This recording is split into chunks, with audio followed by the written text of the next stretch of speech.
Good morning, everyone. We are delighted to have with us today Dawa Lokyitsang, who is a Tibetan American PhD candidate at the University of Colorado at Boulder in cultural anthropology. I've been hoping for a while now, since we started this course, that Dawa would come and speak to the students, and really happy to have Dawa address this class. She'll speak to you about Tibetan schools in India, and which is also a very large part of her PhD work.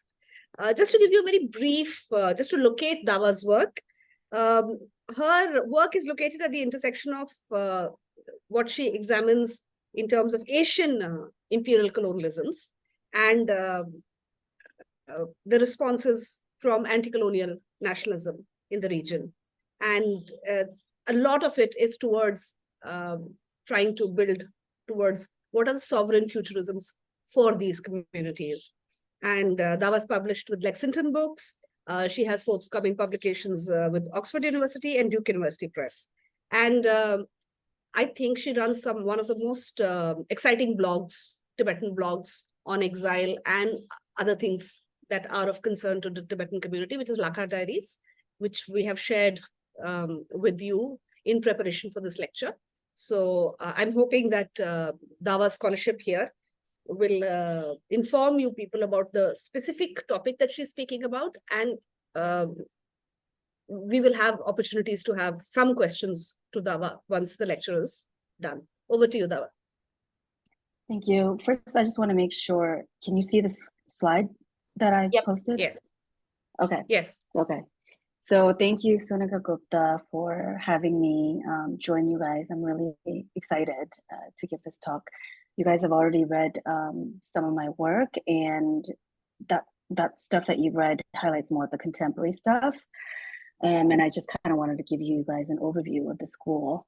And anyway, so I'll just go ahead and start. So here we have the map of Tibetan schools. There are 75 Tibetan schools across India and Nepal today. And these schools have graduated over 3 generations of Tibetan students. And all of these graduates make up the population of Tibetans in exile. And here are some high profile people some of you guys might know. The two Sikyongs, this Bimbatsering is much thinner these days, but that's a picture of the previous Sikyong and the current Sikyong. They both were graduates of the Central School for Tibetans, which is officially under the Indian government. Gen Hasan Tsering, he's the one holding the flag. He's one of the pioneer intellectual thinkers and movement creators in the Tibetan exile community. He basically helped establish Tibetan Children's Village in the 70s. He became the principal at TCV, Tibetan Children's Village in Dharamsala, and became the part of the generation that revitalized that whole school and made it into a really into the popular school that it is today. In the middle, you see Tenzin Sundu. He's a public activist. You also have Pujungdi Sonam on the side. He's a writer intellectual in the Tibetan community. And you have Tenzin Dorji, Tenror, on the other side below Hasan Tsering's picture. And fun fact about all 3 of them, they all went to TCV Patlikul. It's probably the reason why you see them always doing stuff together and helping each other out. So you see how networks from school sustain beyond the school in terms of movement making and alliance building in the Tibetan community. So these are the people who graduated from the Tibetan school system. So just to kind of give you an outline of who went to these schools and what kind of personalities came out of them.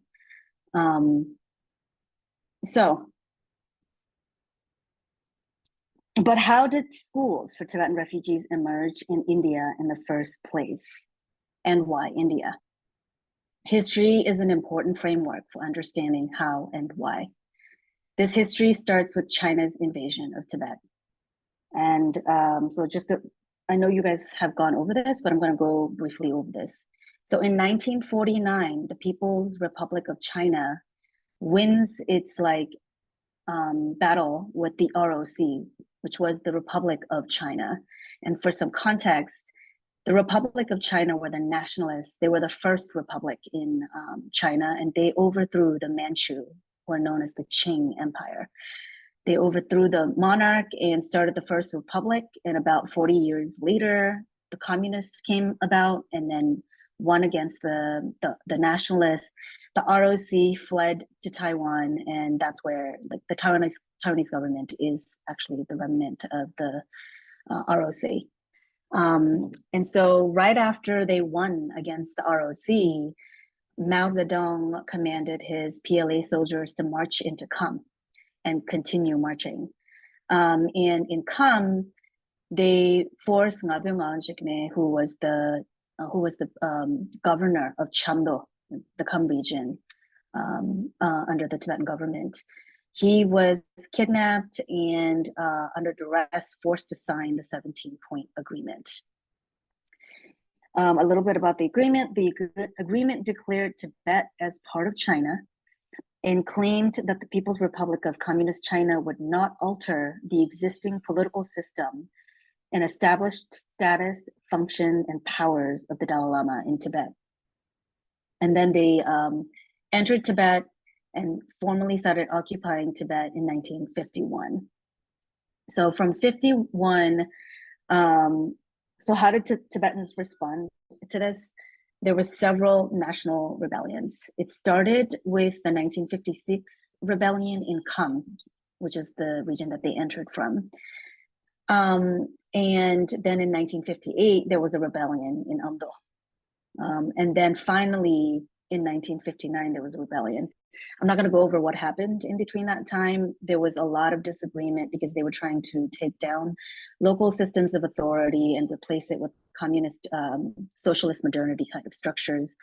And it wasn't flying well with the public. And once they started to kind of disrespect traditional authorities, and by that I mean religious authorities, and started desecrating them, that's when the public got pissed off and started rebelling full on, and it was war.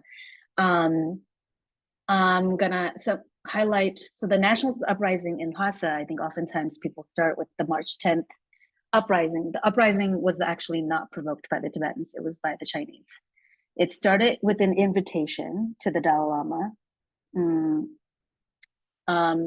Basically, the Chinese army wanted His Holiness to come to the army headquarters for a theatrical show and some tea, and told him not to bring his customary guards, who are usually with him at all times.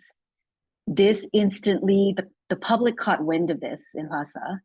They instantly became suspicious, and then they converged on March 10th on His Holiness's Nobulinka, which is the summer palace of the Dalai Lama, converged on his palace because he was there and surrounded it, refusing to let him go.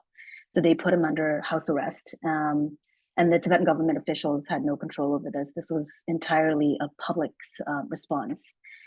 And it was in the midst of that, I think the gathering became a way for them to make sure His Holiness doesn't leave the compound, but also it became a gathering ground for discussing what was everybody was pissed off at what was going on. So it became an opportunity for them to start talking about what was going on and how they were pissed off at what was going on. They even I think some of the Tibetan government officials that were trying to get through the crowd to get to Nobulinka were also basically berated and violently abused by the crowd because they felt like they were succumbing to the Chinese demands.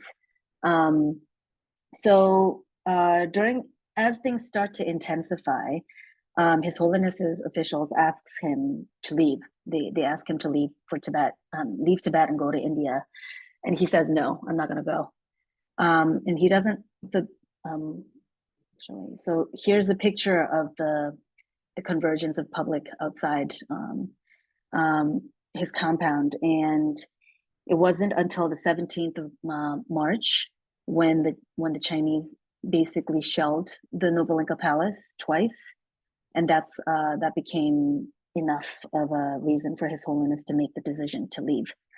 So he heads out. He escapes while dressed as a common soldier with his entourage, and leaves Lhasa, and then slowly Lhasa turns into a war zone because the fighting starts to happen.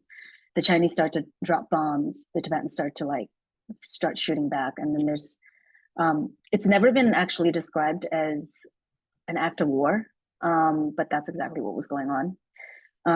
The Tibetans had rifles that were from like late 19th century versus like Chinese machine guns. So as the fighting proceeds, His Holiness makes his way to the border. And then before crossing into the border, he actually stays for a few nights at Lunzizong, which is on the other side of Arunachal Pradesh, like where Tawang is, and sends a letter to Nehru asking for explaining the situation in Tibet. I'm talking about Jawaharlal Nehru, Prime Minister of India, and asking him for permission to, have asylum. And it's also in Lunzizong. He does two things that are significant. The first thing is in Lunzizong, he reinstates his government as the only legitimate government of the Tibetan people, in response to China dissolving his government on March 28th, 1959, and formally repudiates the 14-point agreement, saying that it was signed under duress. These are significant moves that continues to impact Tibetan politics today. But primarily, I highlight the reinstallation of his government as the official government for the Tibetan people, because it would be this government that would lead Tibetans in exile. And then he crosses the border into Tawang. And here's a picture of him. And then the same day he crosses the border, he crossed the border into India March 31st. That same day, Nehru makes an announcement in the Indian Parliament that the Dalai Lama should be treated with respect in India. And so what happens is people start to hear that His Holiness has fled, and then this triggers like the flight of Tibetans arriving in India. And so the Tibetan exodus to India creates what I call a humanitarian crisis. In April, as soon as he arrived in Mussoorie, His Holiness received news from his government officials who report that large numbers of Tibetan refugees are arriving at the border of India and Bhutan. He sends his official to receive them and coordinate with Indian officials at the border. Reporting on the situation in his autobiography, he writes, "Many died either directly at the hands of the Chinese or from wounds, malnutrition, cold, and disease. Those who managed to escape across the border did so in a state of abject dereliction. And although there was food and shelter for them on arrival, the relentless Indian sun began to exact a pitiless toll from them. There were two main transit camps, one at Misamari, close to Tezpur in Assam, the other at Baksadwar, a former British prisoner of war camp located close to the Bhutanese border in the northeast." I actually think the locations are really interesting here. I just want to highlight Baksadwar is the Baksa Fort. It was the fort that the Bhutanese king was using to mark the border between Tibet and Bhutan. And later, when the British ruled India, a lot of India's anti-colonial nationalist figures were sent to prison there. So I just wanted to kind of highlight Baksadwar for that. And I think it's interesting that that became a place for refugees to gather once they're crossing into India. By June 1959, the numbers had increased with 15,000 refugees in Misamari. The government of India provided refugees with free rations and clothing. and had made medical facilities for those in ill health. Despite such assistance, 167 children and 65 adults died as a result of the arduous journey and the hot climate in India. Most refugees came through either Bhutan, Sikkim, or directly in India. Many refugees, out of all of the refugees, it was the Tibetans who were arriving in India who died the most. And that was primarily because Tibetans were not used to the hot climate and all the viral infections that happen in refugee camps. We know that now. But that started to take a heavy toll on children. And so a lot of them died. You see that 167 died like right away. And that situation prompted it alarmed His Holiness, and he immediately approached Prime Minister Nehru and other international agencies for help.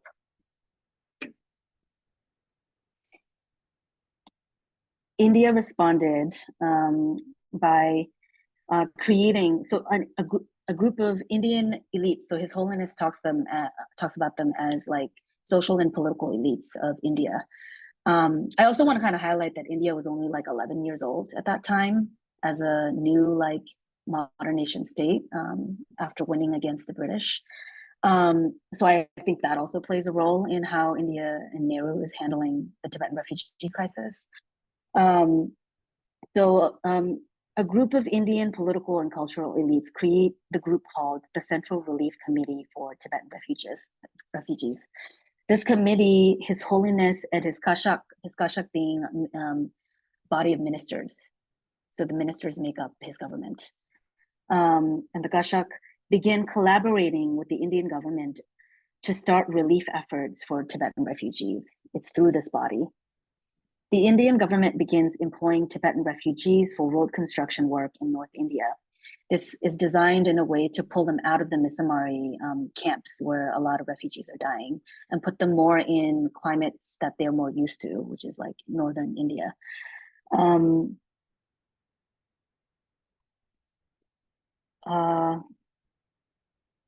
Around a total of 18 to 20,000 Tibetans worked in these road construction sites in the 1960s. So if you guys ever want to tell other folks what Tibetans have contributed to in India, you can highlight the roads in North India, northern India border region. This is the road like Kullu, Manali, Simla, the road in Jammu. All of that has been constructed by Tibetan refugee labor from this era, and this work offered Tibetans cash, so the Indian government gave them cash, and this allowed them the ability to buy goods. But refugee work was not easy. A lot of Tibetans died during this kind of backbreaking work too, and I think it had a lot to do with the fact that they already crossing into India, they were already in poor health and exhausted, so the backbreaking work didn't help. So kids and families were also kind of dying during this road construction work situation. So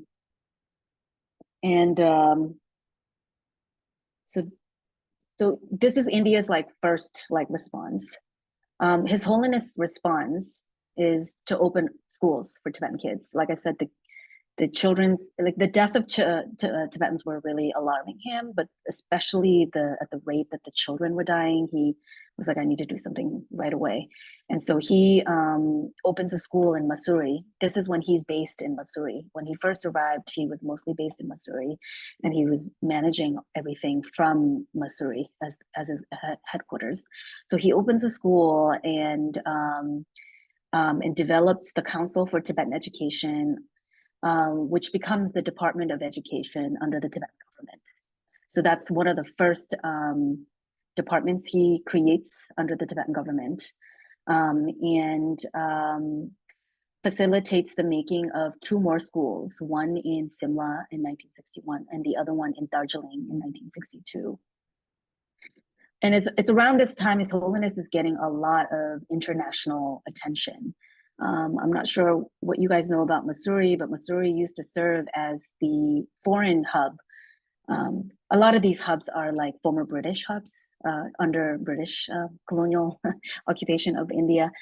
And he was basically flat out telling the world what was going on inside Tibet, all the atrocities that he had witnessed.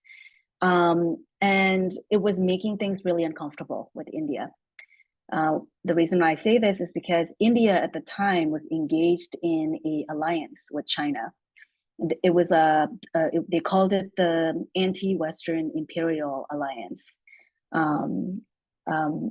And so this is when the Nehruvian government and the Maoist government were collaborating. And the Chinese government was not very happy with all the international coverage that His Holiness was getting on the subject of what was going on inside Tibet. So the Indian government silently requested His Holiness to move to Dharamsala.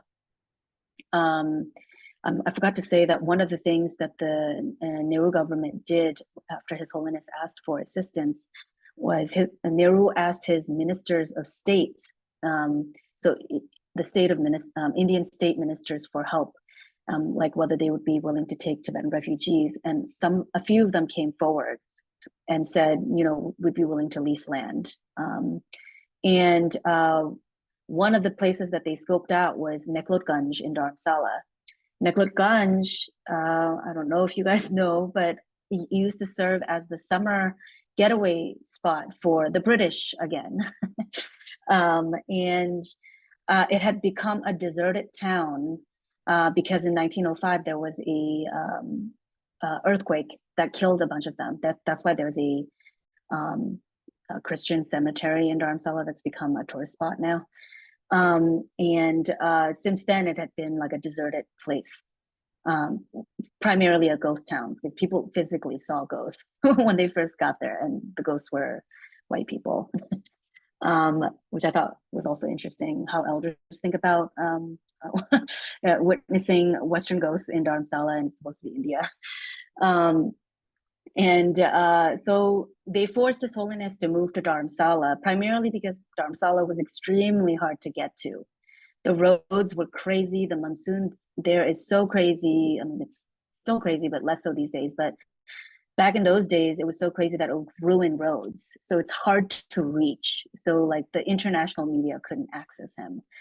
He doesn't talk about it like that because he doesn't like highlighting India in that light. But the primary reason why he was moved was because he was getting too much attention, and they needed him. They were like, we're still in an alliance with the Maoist government. So he moves to Dharamsala, and within a fortnight, he receives news of an avalanche that happened at a road construction site in Jammu, where an avalanche kills a group of Tibetan road construction workers, and a bunch of children become orphans. And so he immediately sends his officers to the Jammu construction site to gather the children. And his officers tell the people there, like, His Holiness is taking the kids, and he's planning to open, like, he's already opened a school, but he's planning to open. I forgot to say, these group of students are the first 50 students for the school in Missouri. As you can see, most of them are adults because the Indian government. So I'll bring in the Indian government in a bit. So then he the situation at the nursery, so not the nursery, at Jammu is it's a bunch of little kids that become orphans. A lot of them are toddlers. Just to show you, these are the kids, and then they also had, like, the youngest was, I think, 3 years old. So he directs them to bring back the kids, and his officers, while telling them that they're planning to take the kids back, and the idea is to start schools for them. A bunch of parents say, we also want you to take our kids, because one of the women parents in the group says, I was planning to, like, commit suicide in Tibet, but I became really afraid for my child's future and what the Chinese would do. So I carried my child all the way to India because I wanted to secure my child's future. And then she's like, I'd really like you to take my child, so then, like, we can ensure a future for my child. So along with the orphan kids, a bunch of like parents offer their kids, and his officer comes back to Dharamsala with 51 kids. And the first few days, His Holiness's government officials keep them keep them with themselves. Like he divides the kids up with the officials. At that time, they were like living in shacks, and takes care of the kids a little bit. And then His Holiness opens a nursery on May 17th, 1960. He basically, what did he do? Let's see. So this is 2 weeks after he arrives in Dharamsala, and the situation happens. He sends his official, then he opens the nursery right away, and basically rents a small rundown building formerly used by the British, not far from where he was living, and turned it into a nursery for the children. He asks his older sister basically to start taking care of them and start running the nursery. She's here, and here's a picture of the nursery. His Holiness's mother also helps out.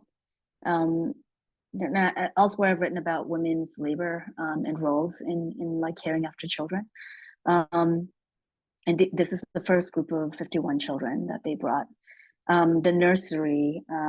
So the nursery is basically to house a lot of small children. And then after the nursery opens, His Holiness extends the offer to educate children to everybody else in the refugee camps. And then all of a sudden, they just had a flood of people coming, dropping off kids, either their own kids or kids whose parents had died. So either relatives or people who knew them were bringing like small children to admit them at the nursery. This is in Dharamsala.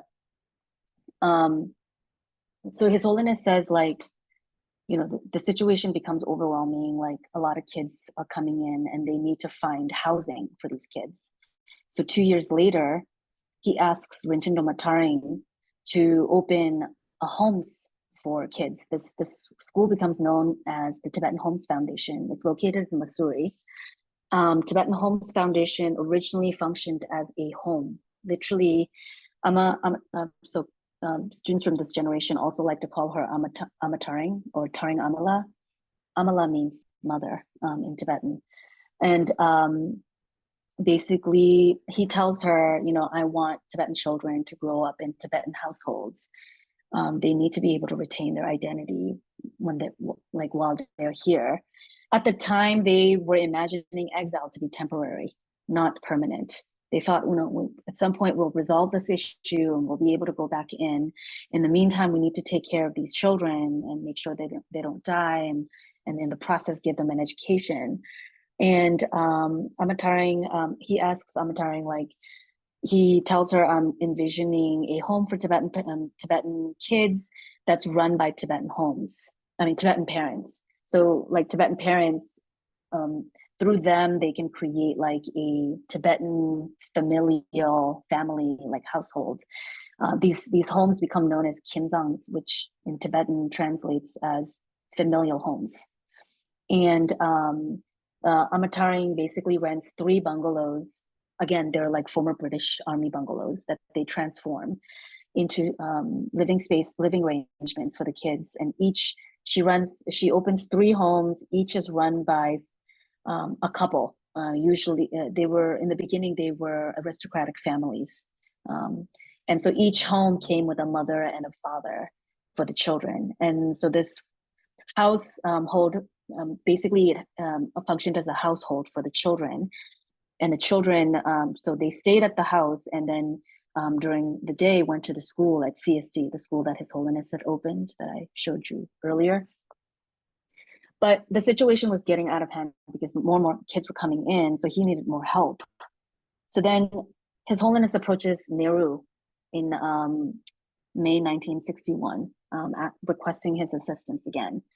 I explained a little bit of the political context with India and China in terms of being in an alliance at that time. At the same time, His Holiness is organizing relief efforts for Tibetan refugees. he's also sending officials out to the UN to I call it the international external work, and the domestic work is more of like the refugee relief efforts. And at the UN, he's sending his officials trying to get the UN to intervene, to implicate China for invading, enacting illegal acts of war, essentially. He was trying to get his officials to, because the UN Convention on the War, China had kind of basically violated all of them, and the UN was not really budging at the time, and so I'm going to highlight India here. India repeatedly vetoed against what was going on and took China's side in these situations. This is external international politics, right? And so the Tibetans, no matter where they asked for help, whether it was the US government or the Indian government, externally, they were not willing to aid Tibetans as far as implicating China. And I also think it was because this was just right after World War II, and India had just became a new country. Nobody was interested in going to bat for Tibet. Also, what did Tibet have to offer them? So they were so internationally speaking, nothing was really working out for the Tibetan leadership. So that was what was happening internationally, and then the lack of resolution internationally and what was going on made His Holiness realize he needed to think long term about the issue. He realized nobody's willing to help us here internationally, so we're gonna have to stay put in exile for a little while. So he says he had to start thinking long term about the refugee problem, and so this is when he asks Prime Minister for help, and Prime Minister Nehru issues a request with the ministers of the states, and like I said, a few of them responded. Mysore responded and said they were willing to let Tibetans lease a few acres of land to develop their own settlements.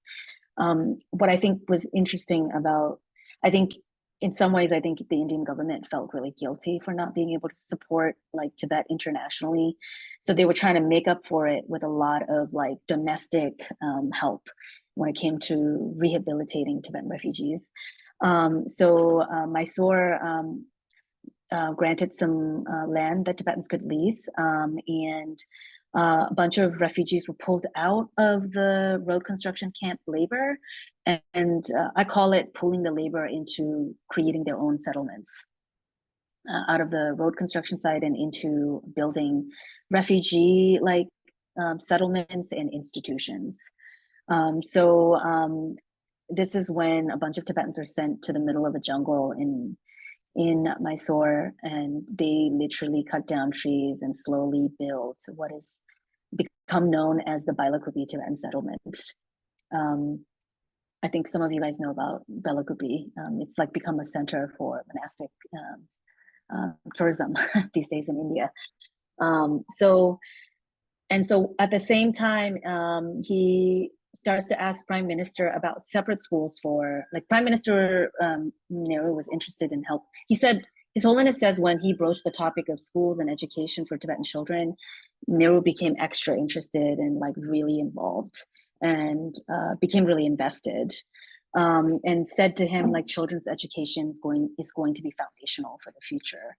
And again, I think it's because Nehru is reacting from his own experience fighting in the nationalist cause for India, and basically His Holiness convinces Nehru to let Tibetans have separate schools, because he's saying, I need our kids to be able to retain their identity. And so Nehru agrees and says, as well as a Tibetan education, you need to give the children a modern education. And by modern, I mean math, science, geography. So Nehru agrees, and the Indian government officially agrees to help Tibetans with the schools. And where am I now?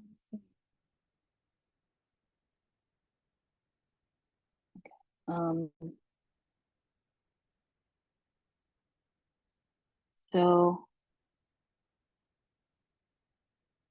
the Indian government develops an autonomous body called the Tibetan School Society, or TSS, under the Indian Ministry of Education. And they're in cahoot, they're in like contact with the Indian finance and external affairs. And together, they basically start managing the school. So, you know, the school that His Holiness started in Missouri. So they take over that school and the two other schools that His Holiness has founded in Shimla and Darjeeling, and they become officially known as the Central School for Tibetans. And then they open 4 more schools in Dalhousie, Mount Abu, Kalimpong, and Pachmari. And they all operate under the CST school system. And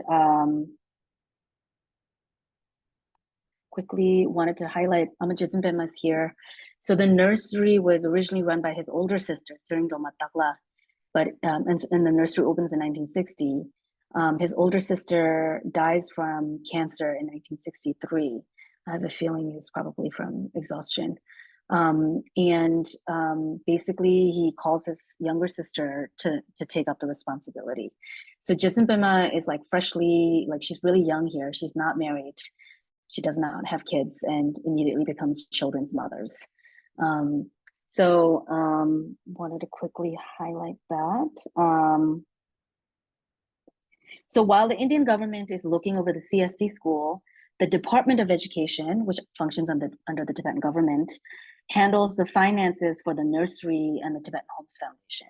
The agreement that the Indian government made was like, we'll help you, we'll like find places for you and give you kids education, we'll give you teachers, but you guys need to do all the labor for it. You need to find the caretakers. Like, we're not going to take care of you kids. You know, you guys need to figure that out yourself. As long as you guys run that autonomously, we will like financially aid you guys. So even though it's the Indian government that lets Tibetan schools become more legal and provides some aid, it's entirely run by Tibetan labor and leadership. Which I wanted to quickly highlight. And like I said, older sister dies in 63, younger sister takes over.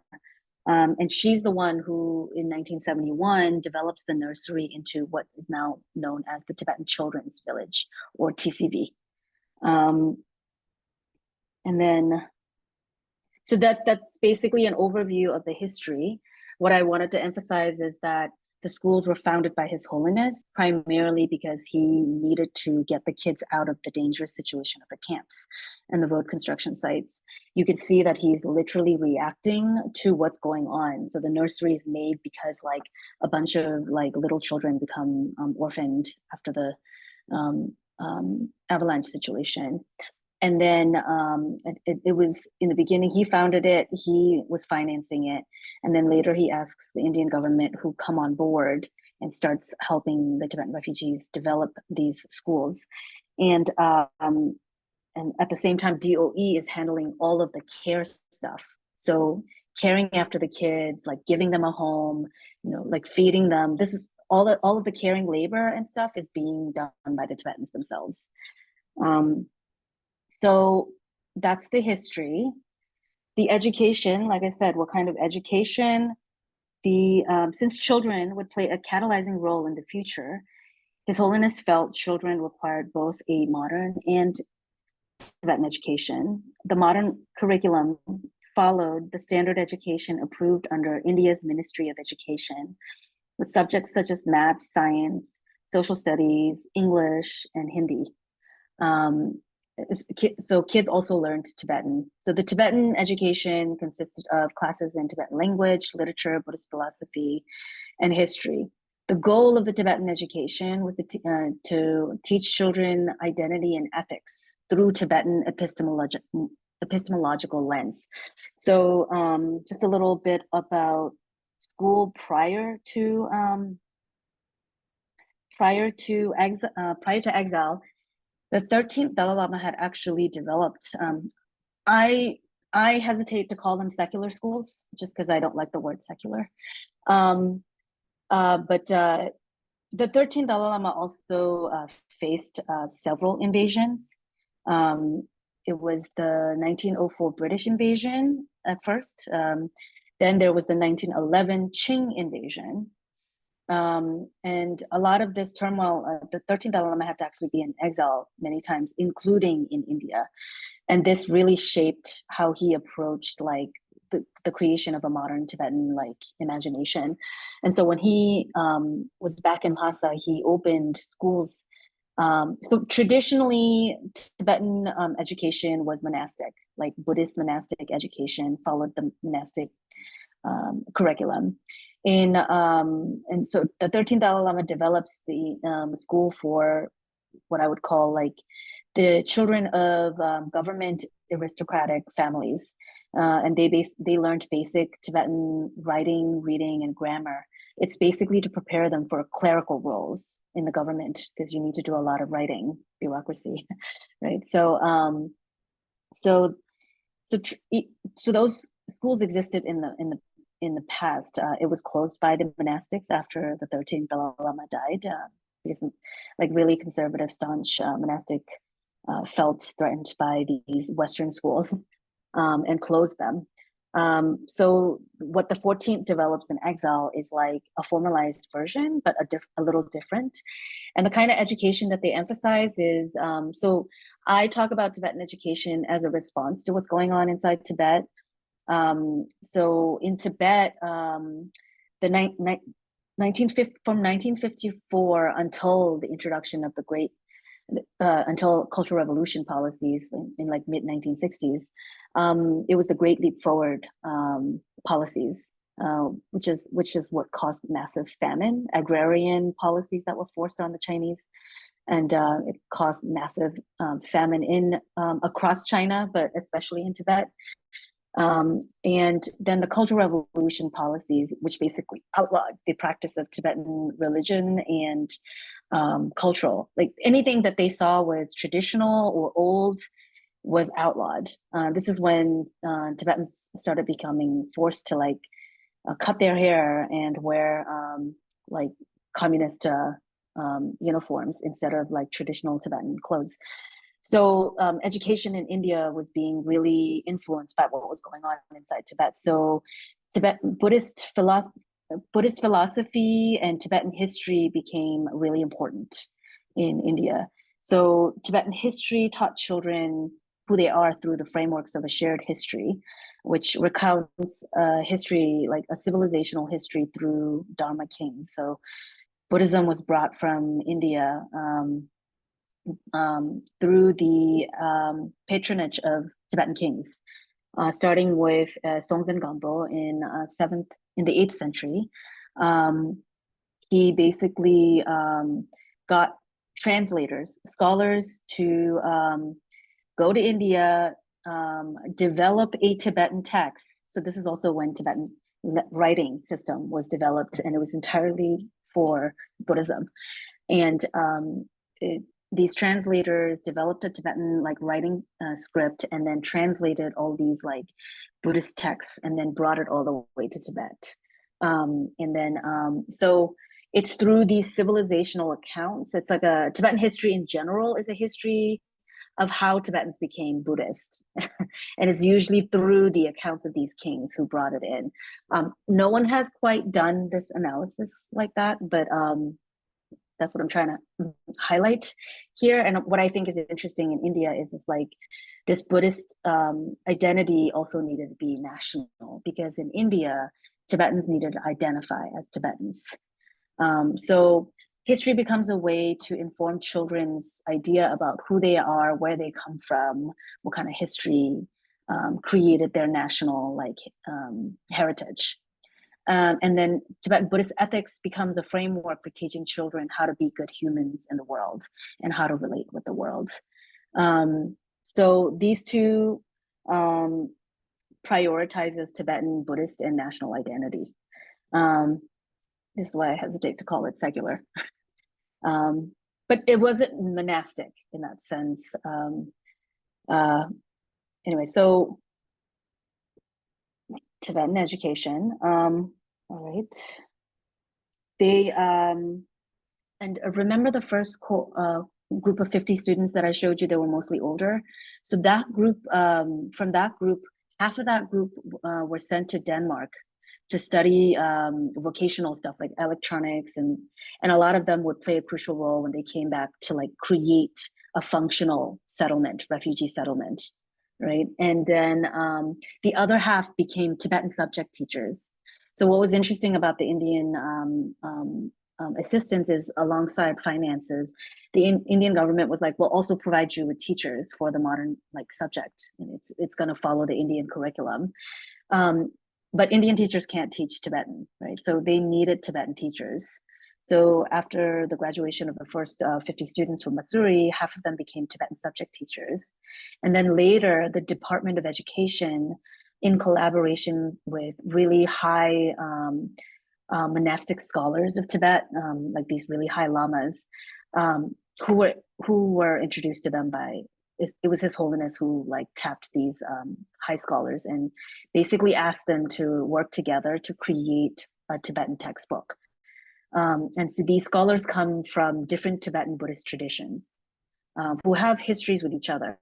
What I think is interesting about them is they created a national Buddhist, like a moralizing history that was not trying to highlight which school was better than the other. Instead, this history talks, so the Tibetan kings originally were Bempos, which is like the indigenous religion of Tibet before Buddhism came. So the history starts with recalling an indigenous religion and indigenous kings, right? And these kings are not Buddhist yet. But I thought it was interesting how they're like recalling all of this like history. So it's, I call it a history of being and becoming. It's becoming Buddhist, from Bempo to Buddhist. But in recalling this history, you have to recall a lineage of kings who established Tibet as an empire. And through that, I feel like it was a very, not I feel like, I know that it was a very inclusive way of telling a collective shared past and a civilizational account. And so that textbook committee, they developed 2 different textbooks, which became standard for teaching subjects in Tibetan literature, Buddhist philosophy, and history. So while the Tibetan history taught children who they are and informed their national identity as Tibetan, Buddhist education taught children moral ethics that emphasized positive actions that benefited all sentient beings. So again, this is kind of like not just national individual identity, but like it's a collective identity. And it also emphasized like moral ethics is also about like collective effort, like teamwork, which all kind of adds to what became exile, essentially. And it was also like collective effort is what His Holiness was emphasizing from the get-go in the beginning. And you could see from the women's labor themselves in terms of caring after the kids, they also saw themselves as part of this collective, larger collective, which I make an argument for later, saying that reproduces with the next generation of children that these adults are caring after. And you see that with like some of the intellectuals that I saw you, the Sikyongs, all of them come from the Tibetan school system, right? And so my next point is, so Tibetan schools in India are unique. The inclusion of a Tibetan education in the curriculum makes Tibetan schools in India unique. Nowhere else in the world, aside from Tibet, is a Tibetan education offered at the primary and secondary level. This education also stands in contrast to Tibetan education offered in Tibet, which operates under the guidelines of the Chinese government. The Chinese government claims they allowed Tibetans to have the right to attain a Tibetan education under the rights of autonomy. But this education portrays Tibetan history, culture, and identity as backwards and justifies violent Chinese interventions. This conciliatory policy has changed as of late. Tibetan language and education is now being eliminated from the school curriculum in Tibet. Tibetan education in exile empowers Tibetan students because it highlights the making of Tibetan polity and spirituality as positive achievements by Tibetans. This spiritual and civilizational account of Tibet, learned through textbooks and enacted through commemorative events at schools, inform and imbue students with an empowered sense of self as a Tibetan. This history, which gets enacted at school through the observance of the Tibetan national calendar, challenges and decenters China's historical claims in Tibet because it emphasizes Tibetan rule and marginalizes historical influences of China. Enacting and embodying national and cultural selves through the observance of calendar events such as Losar, which is the Tibetan New Year's, and singing the Tibetan national anthem at school become important acts, especially when such ways of being Tibetan are outlawed and criminalized in Tibet. Recent changes in education policies in Tibet suggest a renewed interest in minimizing and eventually eliminating Tibetan education. Such developments make Tibetan schools in India unique for producing Tibetan subjects through a culturally empowering education. This is important since Tibetan subjects produce Tibetan worlds, and it is through their world making and producing efforts that Tibetans in exile defy attempts by China to eradicate them and their national identity as the Tibetan people. So I make the argument that Tibetan schools in India are extremely unique. They're even Tibetan. So these schools became so popular that news of it traveled back to Tibet. And so when the Cultural Revolution policies ended, all these, like, it triggered a second exodus, but like massive numbers of children started coming into India, and it forced the Tibetans to expand the school system. This is the reason why TCV starts to expand at a bigger scale. So there are more TCV schools than CST schools in India. And it's because they're kind of catering to the demand of children coming out after Cultural Revolution. Between 5,000 to 6,000 kids were coming annually every year. And the Tibetan school system was basically housing them and educating them and raising them. A lot of this population started to dwindle after the 2008 uprisings inside Tibet. And then the Chinese government basically intensified security policies that also included clamping down on the borders. And, you know, the education policy that we see right now and trying to eliminate Tibetan identity and education was actually a reaction from all of that too, from the 2008 national uprising. What I think is interesting is I highlighted March 10th, 1959 uprising as the impetus for His Holiness's flight to India. The March 2008 uprising, again, it happened in March. They were commemorating the national rebellion against Chinese occupation. So anyways, this is a quick outline of the Tibetan schools. Thank you. Thank you, Dawa. That was absolutely comprehensive in its scope and touched upon all the high points that one would like highlighted in an exposition on Tibetan schools. So thank you so much for that lecture. Thank you. I would like the students to stay on if they don't have other classes to ask Dawa if they have any questions. I'd like to start off with the first question. And I was wondering if you'd speak to us a little bit more about something you mentioned a couple of times in your talk, that you specifically don't want to use the category of secular education. So I want the students to know, what is your take on that? Well, I mean, I'm highlighting Buddhist education, right? I think the invasion of Tibet forced Tibetans to identify on national lines, because in many ways, not identifying on a national line. I mean, so the invasion of Tibet ultimately ended Tibet's national status, and it killed their political identity. So national identity becomes extremely essential. And what I think is interesting about education in India is this national identity does not subvert its original Buddhist identity.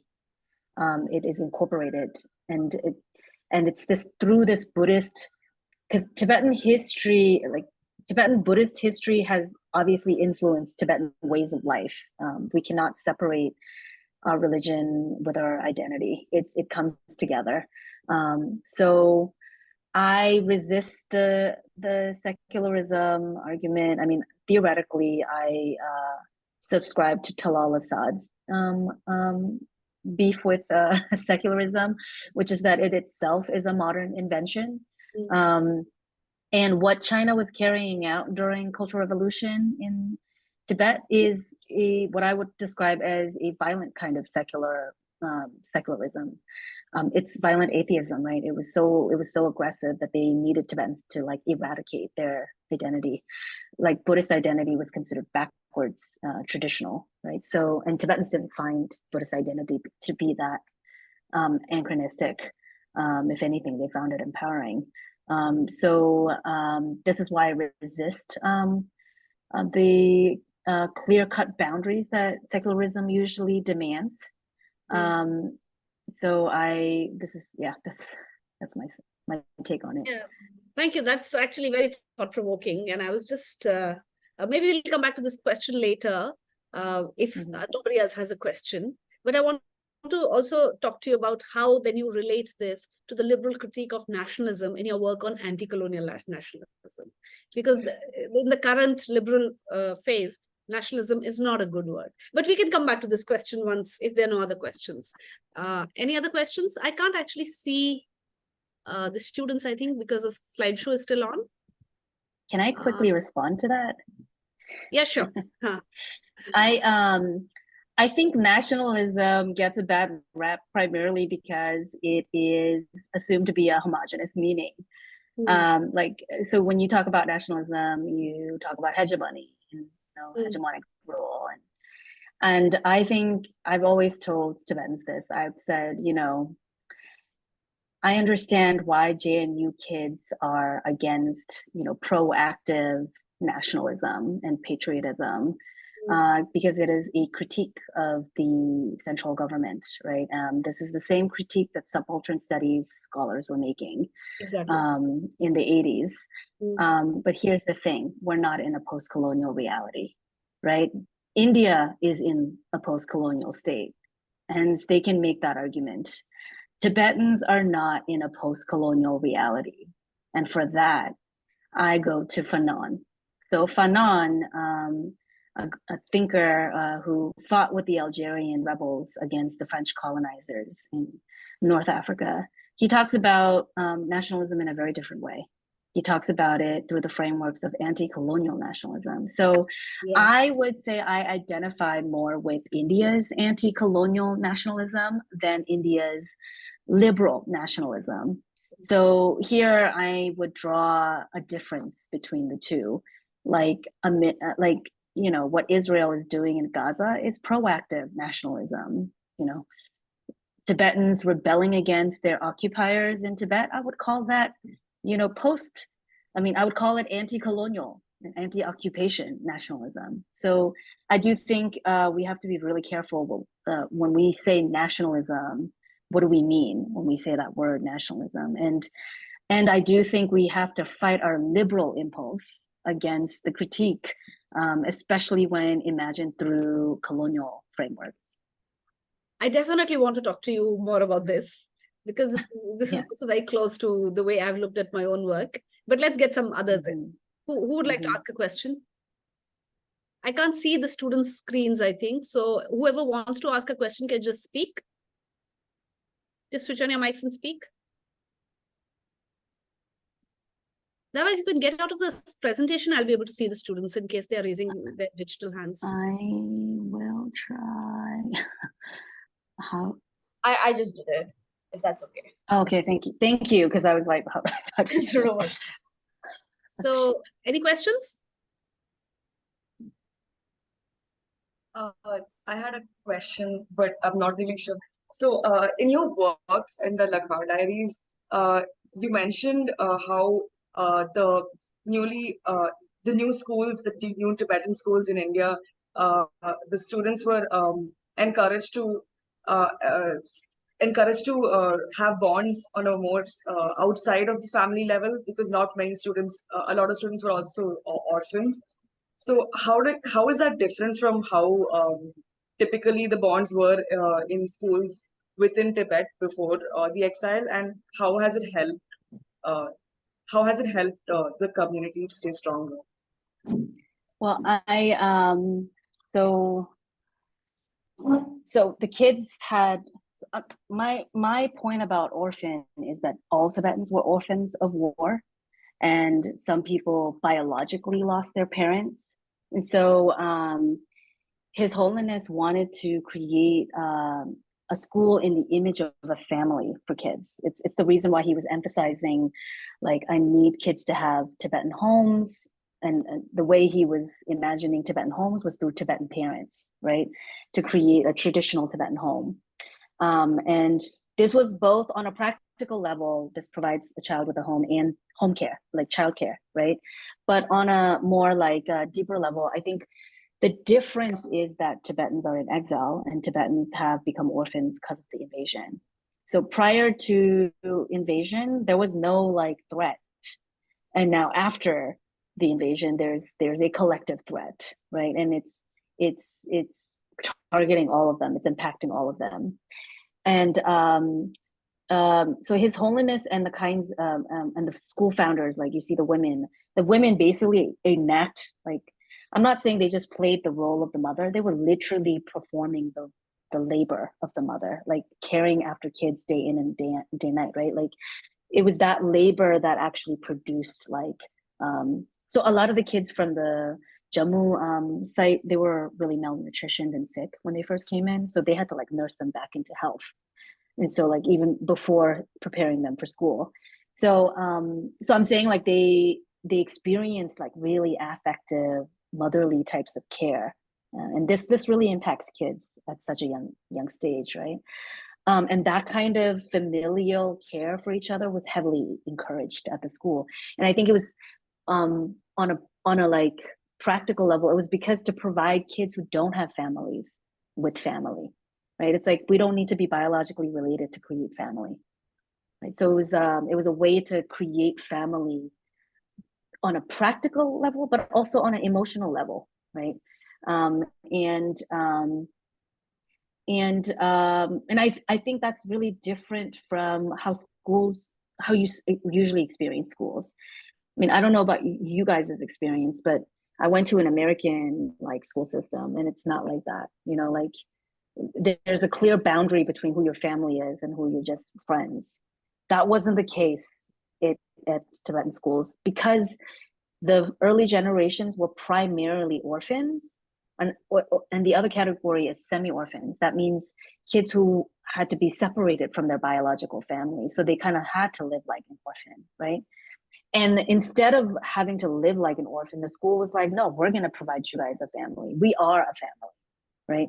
So I think on an emotional and a personal level, that was what was going on. But also it's also, they're thinking long-term, right? Like we have to think of each other. If we're going to create a community, right, we have to like feel like we relate to each other. And so I make the argument that kinship, which was, you know, how it was done traditionally versus in exile, was very different because it wasn't like it wasn't traditional kinship, not like mother, like biological relations, blood relations, or marriage. It's actually through this shared experience of losing a country, losing a homeland, and losing your family, and then gaining a new family. So, and that's what I was trying to highlight in the article also. You guys got to get more of the younger generation in that one. And for them, it was it was friendships, mostly friendships. And for the earlier generation, which the population was smaller, it was the mothers, it was the amalas who like, because they came in as like little kids. Right? So I'm not sure if that answered. Thank you. Any other questions?